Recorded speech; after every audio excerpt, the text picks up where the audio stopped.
پیشاب صحیح طور پر نہیں آتا تو اب اس کی وجہ سے کیا ہوتا ہے کہ بیچاروں کو ٹوائلٹ میں جا کر بیٹھتے ہیں تو وہاں پر ان کو انتہائی پیشاب کی نالی میں سوزش محسوس ہوتی ہے، یعنی جلن محسوس ہوتی ہے۔ اور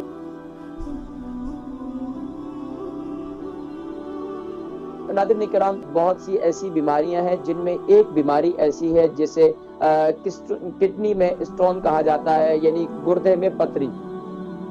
گردے کی خرابیاں ہو جائیں، ڈائلیسس کے مریض ہیں، یا گردے کے اندر پتھری ہو جائے تو اس کی وجہ سے پیشاب کے اندر بڑی تکلیف ہوتی ہے۔ پیشاب، اللہ کریم عافیت والا معاملہ فرمائے۔ یقین جانیے کہ جس کو یہ تکلیف ہے، گردے میں پتھری ہو جائے،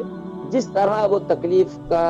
اظہار کرتے ہیں یا تکلیف کو برداشت کرتے ہیں، اللہ رب العالمین ہم سب کو محفوظ فرمائے۔ تو یاد رکھیے، خاص طور پر یہ پتھری ہوتی کیوں ہے؟ یہ پتھری اس لیے ہوتی ہے ناظرین کرام، ہم اپنی غذا کے اندر ایسی چیزوں کا استعمال بہت زیادہ کرتے ہیں کہ جس کی وجہ سے یہ ہمارے جسم کے اندر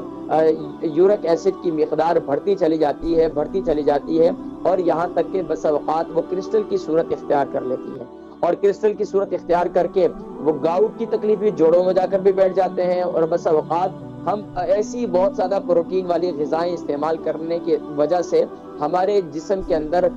وہ یعنی کہ وہ جو مقدار ہے پروٹین کی وہ جا کر جمع ہونا شروع ہو جاتی ہے۔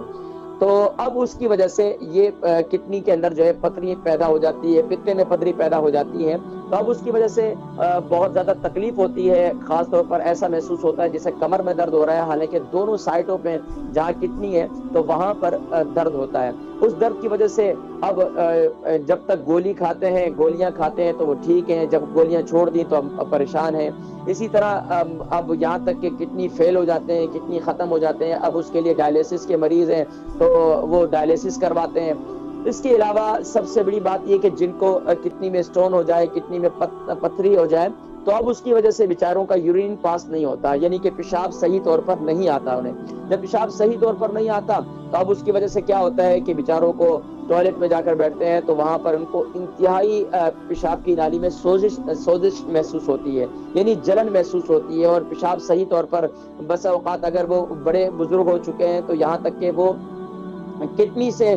کیا کرتے، وہ پتھری جو ہے بسا اوقات کڈنی سے نکل کر مثانے میں آ کر رک جاتی ہے۔ جب مثانے میں آ کر رک جاتی ہے تو جو پیشاب کا اللہ کا ایک نظام ہے کہ پیشاب کا جہاں سے یورین پاس ہوتا ہے تو وہاں آ کر وہ پتھری رک جاتی ہے، اور بسا اوقات وہ بیٹھے رہتے ہیں۔ پیشاب یہ محسوس ہوتا ہے بلاڈر کے اندر پیشاب ہے اور پیشاب آ رہا ہے، لیکن وہ کڈنی آگے ہونے کی وجہ سے پیشاب کا اخراج نہیں ہوتا، یا بسا اوقات جو ہے پھر پروسٹیٹ کی بیماری پیدا ہو جاتی ہے، یعنی کہ مثانے کے اندر غدود پیدا ہو جاتے ہیں۔